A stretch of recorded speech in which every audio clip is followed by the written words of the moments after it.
Hey everyone, welcome back to another video. Today we'll be looking back at one of the greatest games to have been released in recent history.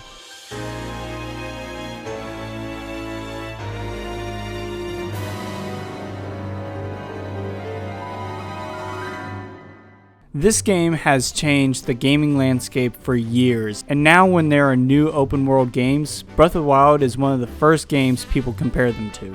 I love this game, but I'll be the first one to admit that it has some issues. The four main dungeons, while clever, are uninspired and blend into one another. Their interiors are too similar to each other, which is a shame because each one could have their own unique theme: water, earth, fire, air. Another issue is the weapons degradation system. Now, don't get me wrong, I really enjoy the weapons breaking at the beginning of the game. It gets you to try new weapons and has you experimenting things in your environment, which is pretty cool, and you don't see that in a lot of other games. Eventually you'll upgrade your arsenal and get all kinds of cool and unique weapons, but guess what? Those break too. Even your Master Sword, Link's personal Demon King repellent, will break.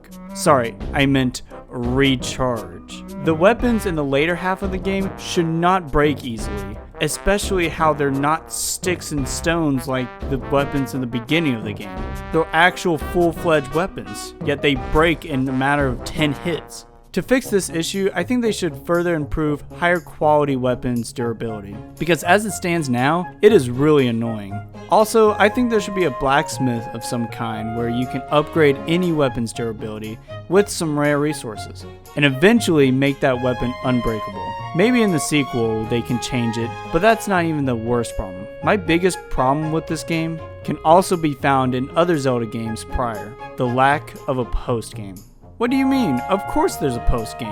You can go around and complete side quests and just goof around Hyrule after the final boss battle. Yeah, of course you can, but it's not set after the battle. Instead, after the credits, it takes you back before the final battle and gives you a golden star. Wait, what? A star? That's a pretty fitting gift for someone who slayed a beast who's 5 stories tall. Not only that, but they had the audacity to leave that mainline quest up there so that you'll always have to see it. But the flappin' flotsam, what's that?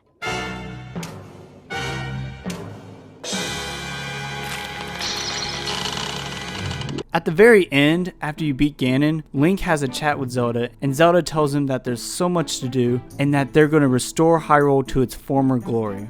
When I first heard that, I thought it was going to give us a post-game activity where Link and Zelda would go to the villages around Hyrule and just talk to people. But nope, none of that happened. I could see that being a plotline in the sequel, which will be fun, but I don't know, I just don't like going back before the final battle like nothing I did mattered. This has happened in the Zelda games prior, but none have felt this empty. Most of the Zelda games before were far more linear with little side quests, but with Breath of the Wild's huge open world, you'd think there would be some sort of post-game content that would happen after Ganon's fight. This also kind of ties into the story, or lack thereof.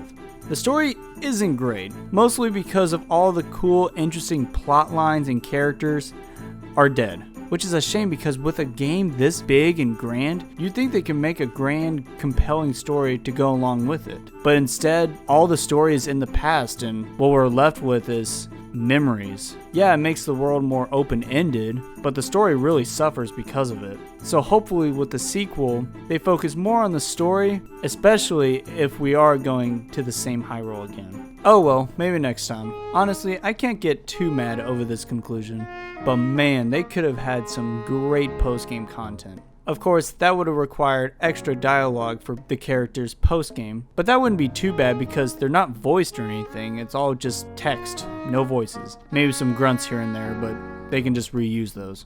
But anywho, let me know in the comments below what you think. Are you okay with going back before the final boss battle every time? Or would you rather have some post-content to show the world reacting to Ganon's defeat? Also, what are some other issues you might have about this game? Thank you for watching, and I'll see y'all next time.